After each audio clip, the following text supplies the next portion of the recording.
Vamos ahora entonces a estudiar el tema del Señor Jesucristo que trata esta carta.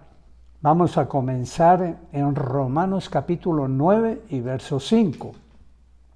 Dice, de quienes son los patriarcas y de los cuales según la carne vino Cristo, el cual es Dios sobre todas las cosas. Aquí vemos que hay un par de cosas muy interesantes. En primer lugar dice que el Señor Jesucristo vino de Israel, de la nación de Israel. Él fue israelita. Por eso fue formado el pueblo de Israel, comenzando con el patriarca Abraham. Es el Señor Jesucristo, pues dice, según la carne, porque tenemos que entender que en el Señor Jesucristo se unieron las dos naturalezas, la naturaleza divina y la naturaleza humana, sin que de ninguna manera se perdieran atribuciones o cualidades de ninguna de las dos naturalezas.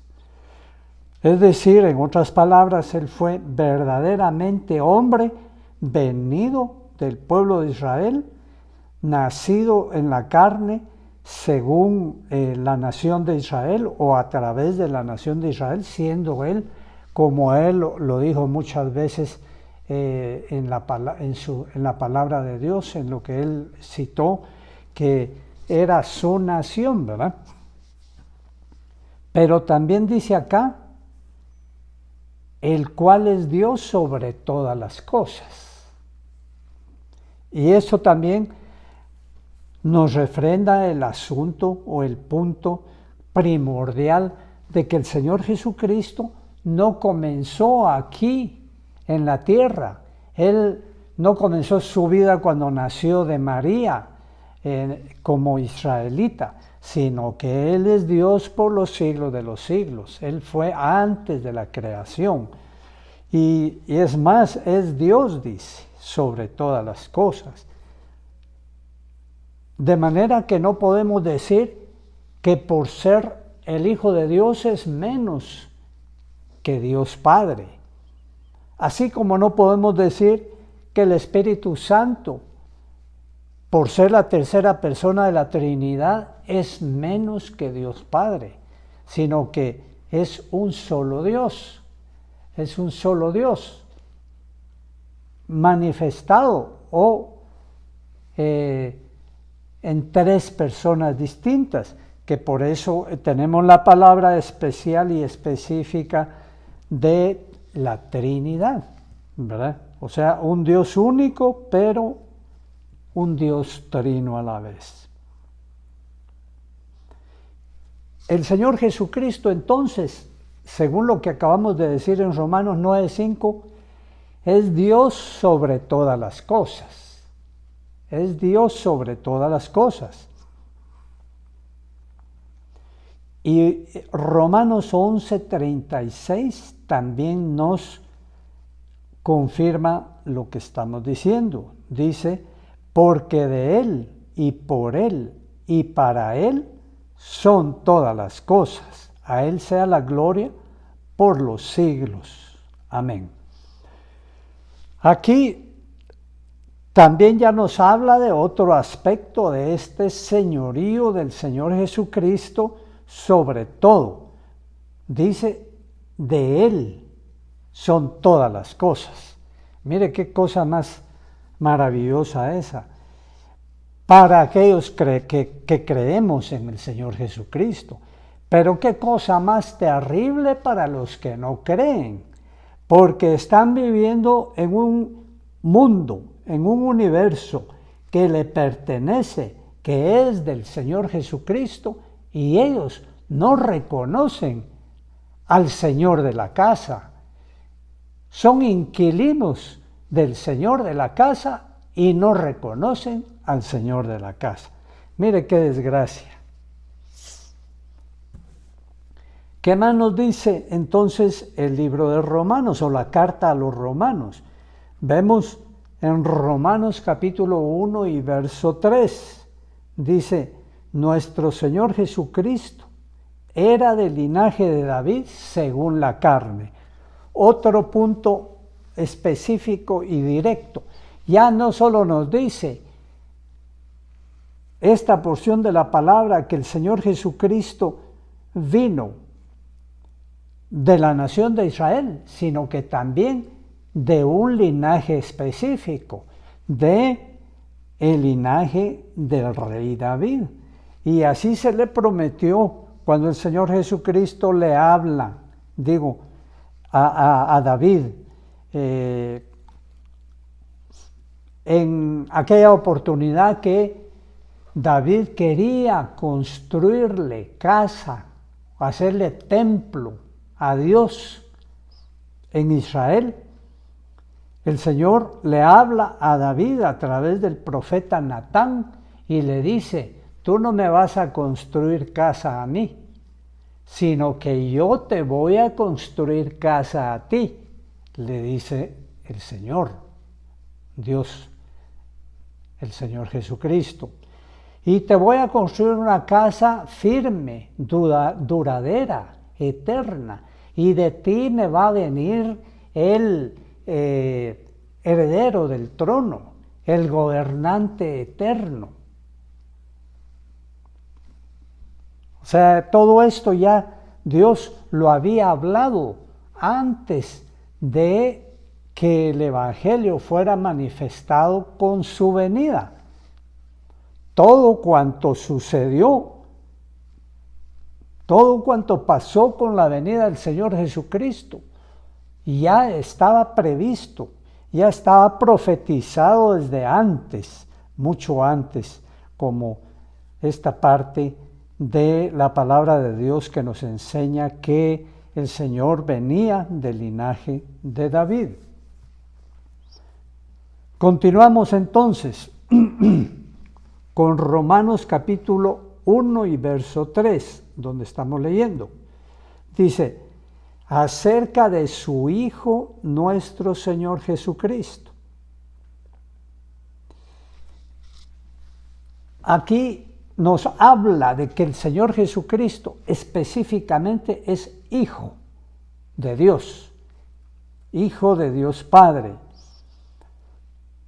La pregunta podría ser, entonces, ¿está refiriéndose a que era hijo de Dios antes de la fundación del mundo o cuando nació de María? Porque cuando nació de María también fue hijo de Dios, ¿verdad? Pero otra vez entendamos las dos naturalezas del Señor Jesucristo. Cuando acá primero dice que este evangelio era acerca de su Hijo, nuestro Señor Jesucristo, está hablando del Hijo como divinidad de Dios, como Hijo de Dios, como Hijo eterno de Dios. Pero luego en el verso 4, siempre de Romanos capítulo 1, dice que fue declarado Hijo de Dios. Entonces, aquí vemos, ¿verdad?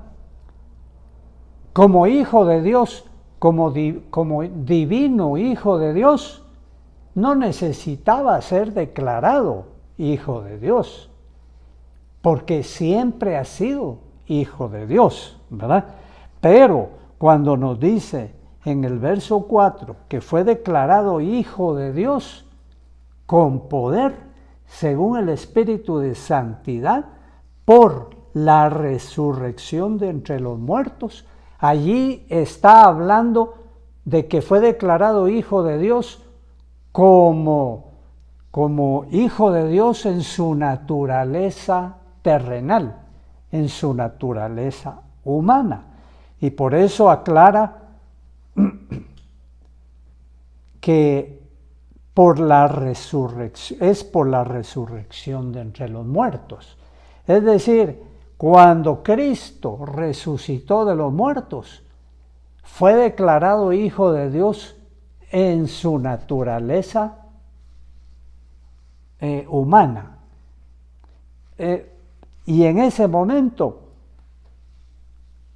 reúne las calidades de hijo de Dios tanto en su naturaleza terrenal como en su naturaleza eterna, en su naturaleza divina. Así como ahora nosotros somos declarados hijos de Dios. Hijos de Dios por el espíritu de santidad que se nos fue puesto, que nos fue dado, por el espíritu de santidad que vino a morar en nuestro corazón. Y porque cuando morimos en el bautismo, como vamos a ver después, y también en el mismo bautismo, resucitamos con Cristo, simbólicamente y como un requisito de participar con Él tanto en su muerte como en su resurrección. Entonces ahí también ya estamos cumpliendo todo el proceso que el Señor Jesucristo siguió para ser considerado o declarado hijo de Dios en su naturaleza terrenal. Luego en Romanos capítulo 5 y verso 6 ya nos habla de la obra de nuestro Señor Jesucristo en beneficio nuestro. Dice: porque Cristo, cuando aún éramos débiles, a su tiempo murió por los impíos. Y aquí nos declara que éramos débiles. ¿Por qué? Porque estábamos espiritualmente muertos. Y como muertos, Dios nos declara que éramos impíos, es decir, sin piedad, sin santidad. Porque nadie era bueno antes de conocer a Cristo.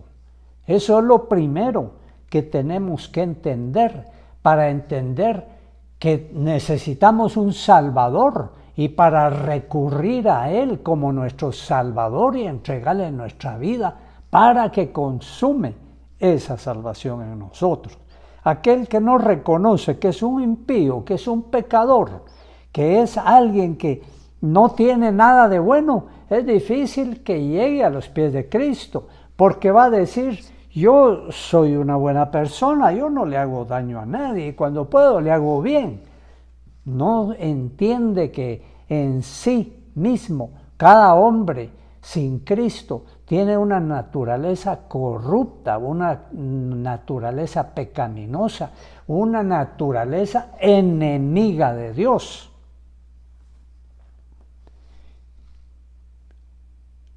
Y Romanos 5:7 nos continúa hablando de esta obra maravillosa de Cristo en beneficio nuestro. Dice: ciertamente apenas morirá alguno por un justo.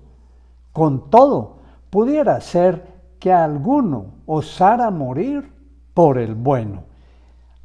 ¿Qué nos dice aquí? Bueno, les voy a hablar de que Cristo murió por nosotros, siendo pecadores impíos, siendo enemigos de Él.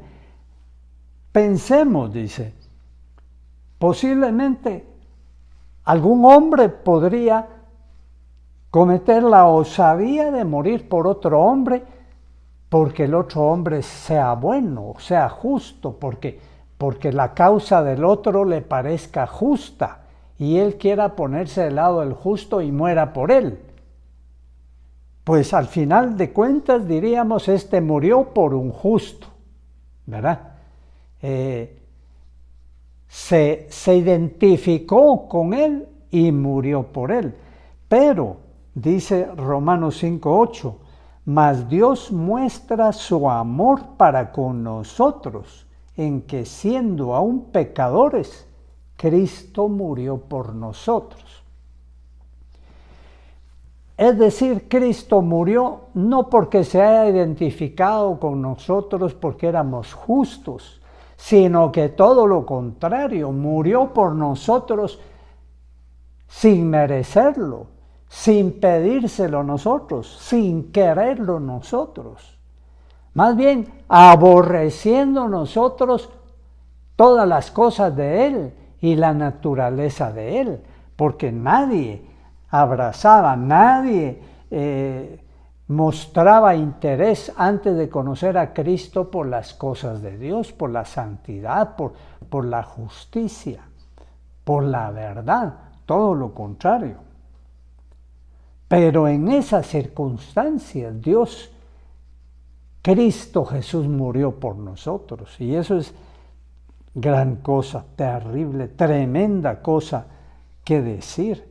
Cristo murió por los enemigos de Él. Continuamos entonces viendo la carta a los Romanos en su capítulo 15 y verso 3. Y dice: porque ni aun Cristo se agradó a sí mismo, antes bien, como está escrito, los vituperios de los que te vituperaban cayeron sobre mí. Este verso nos habla de realmente a qué vino Cristo aquí.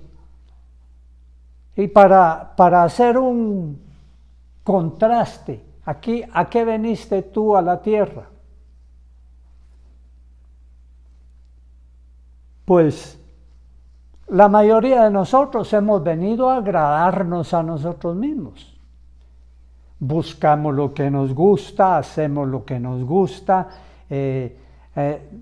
trabajamos por lo que nos gusta, hacemos cualquier esfuerzo por satisfacer nuestros gustos, nuestras inclinaciones, nuestros deseos y por conseguir nuestras metas. Esa es nuestra vida. Si no hemos entendido completamente que el cristiano debe cambiar ese patrón, ese plan de vida que traía. Porque el Señor Jesucristo nos da el ejemplo y dice que Él no se agradó a sí mismo. Es decir, Él no vino a vivir una vida para Él. Él no vino a vivir una vida para agradarse, para cumplir sus gustos, para conseguir sus metas, para satisfacer sus inclinaciones, sus deseos terrenal, de su naturaleza terrenal, no a cumplir las tentaciones del diablo, las insinuaciones del diablo, ni del mundo ni de las otras personas. ¿A qué vino Él? Vino completamente a agradar a Dios Padre. Vino completamente con un solo propósito, un solo objetivo en su vida. Fue hombre de un solo objetivo y de un solo propósito y de una sola meta terrenal. Aleluya. Pero qué tremenda negación de una vida a un propósito. Solo pónganse a pensar cada uno de nosotros, pongámonos a pensar cada uno, que cuando ya tuvimos nosotros razón de las cosas de la vida, del bien, del mal, de niños o de adolescentes, nos hayan dicho, tu propósito solo es este, y que nos hubiera tocado que decidir pensando, me gusta, no me gusta, estoy de acuerdo, no estoy de acuerdo. Eso fue lo que hizo el Señor Jesucristo. Esto es maravilloso. Luego Romanos capítulo 6 y verso 4 nos habla de el bautismo. Dice el bautismo en aguas, porque somos sepultados juntamente con Él para muerte por el bautismo, a fin de que como Cristo resucitó de los muertos por la gloria del Padre, así también nosotros andemos en vida nueva. Un par de cosas interesantísimas tenemos aquí en este verso. En primer lugar dice que nosotros somos sepultados con Cristo para muerte en el bautismo. ¿Cómo se sepulta a una persona? Pues se le entierra, ¿eh? Se le entierra, se le pone debajo de la tierra, se le pone toda la tierra posible ahí encima. Es la sepultura, ¿eh? Más tradicional. Si el Señor hubiera sido literal en su mandamiento, no nos hubiera dicho en agua, sepúltenlos en agua, sumérjanlos en agua. Pero qué difícil la hubiera puesto. Porque entonces nos hubiera tenido que decir, cada iglesia tenga una sepultura. Si quieren una cueva, si quieren una subterráneo, un cubículo subterráneo, y ahí metan a cada convertido 3 días. Y a los 3 días lo sacan de ahí, ¿verdad? Pero como el Señor Jesucristo tiene su sabiduría, Dios tiene su sabiduría para todos sus mandamientos, Él dijo, los voy a sepultar en agua. Por eso es que el único bautismo que cumple con el mandato del Señor Jesucristo es el que se asemeja a la sepultura. El rociamiento de aguas o otra forma no cumple con este requisito. Pero hay algo también gloriosísimo en este verso.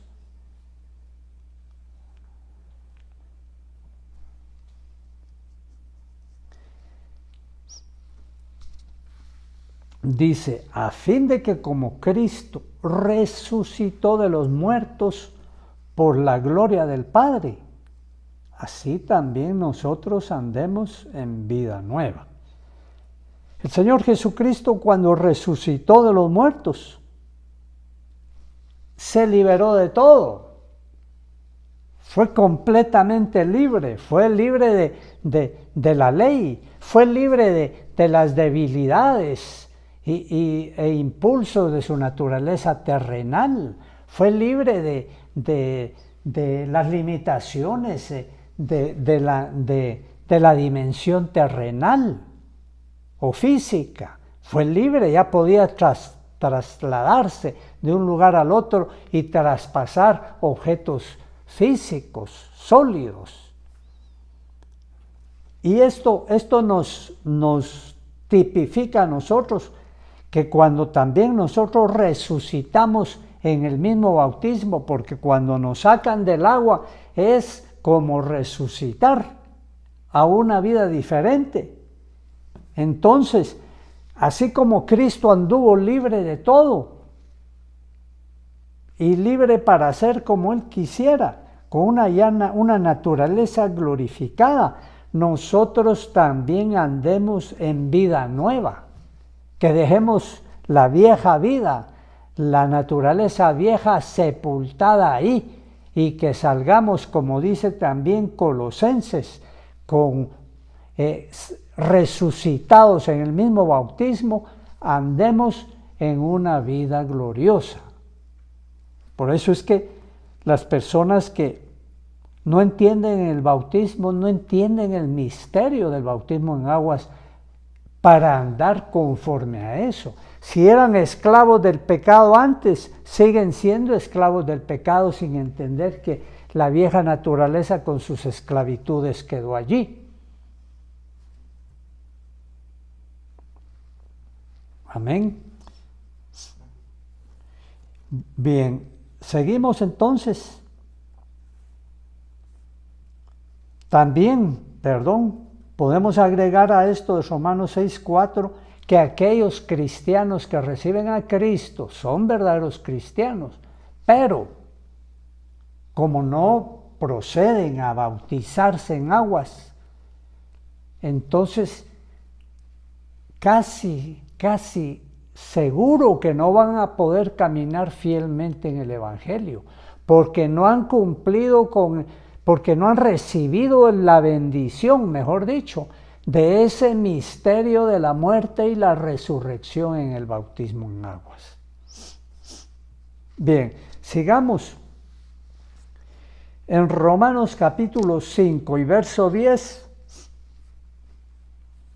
nos habla de algo maravilloso. Dice, porque si siendo enemigos fuimos reconciliados con Dios por la muerte de su Hijo, mucho más estando reconciliados seremos salvos por su vida.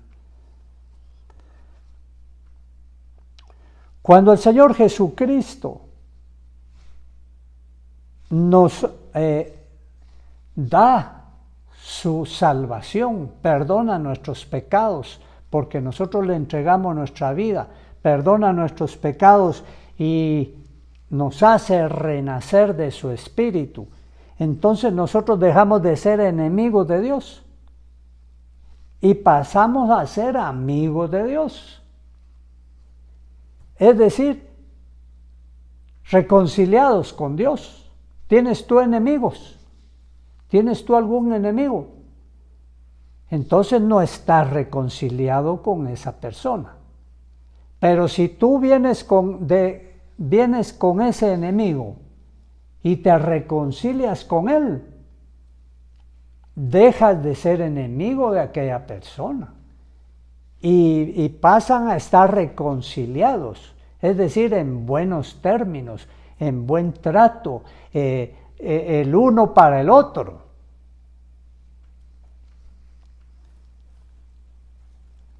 Y eso fue lo que el Señor Jesucristo hizo con nosotros, reconciliarnos con Dios por su muerte en la cruz del Calvario.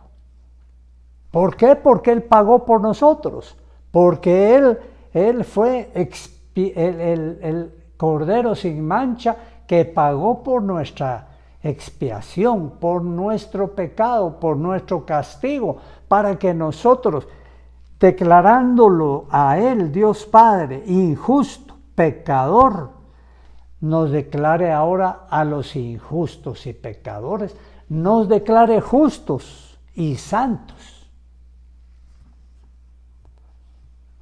Pero ¿cuál es el resultado de esto?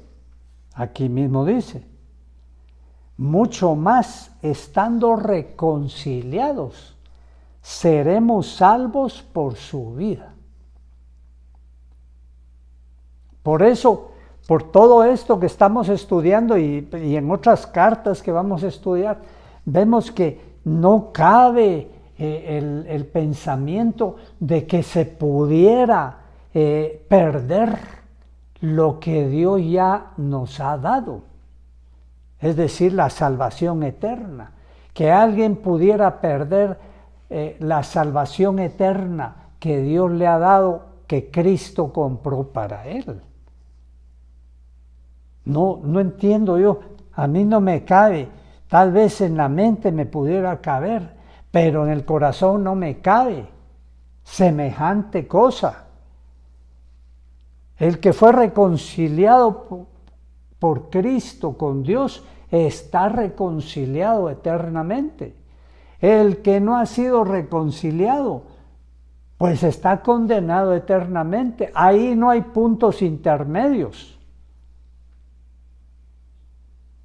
El que se sienta condenado, pues diría yo, nunca recibió la salvación. Entréguele su vida, reciba a Jesucristo, reciba el perdón, la reconciliación con Dios y viva feliz y seguro y esté seguro de su eternidad con Dios.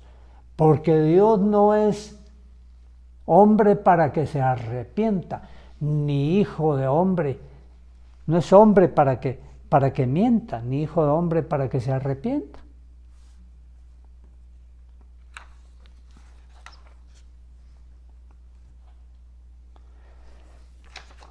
Continuando, dice en Romanos capítulo 11, 34, porque ¿quién entendió la mente del Señor o quién fue su consejero? Dice 11:35, ¿o quién le dio a él primero para que le fuese recompensado? En lo que se refiere a la salvación, nosotros no tenemos nada que hacer, más que estar agradecidos y fieles con Dios por lo que Él ha hecho con nosotros, más que estar agradecidos con Cristo por su muerte en la cruz del Calvario, su muerte reconciliatoria con Dios Padre en beneficio nuestro. Y esta es la mente de Dios, esta es la forma de pensar de Dios. Esto es lo que concibió la mente de Dios en relación con la salvación eterna. Y nadie le aconsejó y nadie le dio primero para que Él le recompense dándole la vida eterna. Nadie hizo buenas obras ni nadie fue fiel antes de recibir a Cristo como para que Él ahora en recompensa, en premio, le dé la salvación eterna. Nadie. La salvación es por gracia, por parte de Dios, es decir, por regalo de Dios, y por parte del hombre no es por obra, sino que es por fe. Exclama el apóstol Pablo en Romanos 11:33, oh profundidad de las riquezas de la sabiduría y de la ciencia de Dios, cuán insondables son sus juicios e inescrutables sus caminos. Lo único que nos queda a nosotros es maravillarnos de lo que Dios ha hecho por sus salvos, por sus redimidos. Qué profundidad de las riquezas de su sabiduría y de su ciencia divina. Esta sí es verdadera ciencia.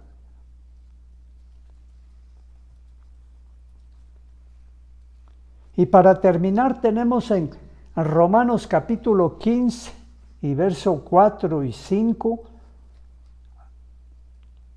otro aspecto de esta carta maravillosa de Romanos. Dice, porque las cosas que se escribieron antes para nuestra enseñanza se escribieron, a fin de que por la paciencia y la consolación de las Escrituras tengamos esperanza. Las Escrituras nos han traído consolación eterna. Las Escrituras, el Evangelio trae consolación eterna al alma humana. Por eso no se concibe que hayan corazones angustiados, corazones afligidos, porque el que está en Cristo va a tener una consolación permanente y eterna, porque la consolación de la salvación eterna está sobre toda circunstancia y todo problema y toda dificultad y toda necesidad terrenal. Y esa consolación nos va a dar la paciencia necesaria para mantenernos hasta que el Señor Jesucristo venga por nosotros o hasta que el Señor Jesucristo nos llame a través del descanso de la muerte.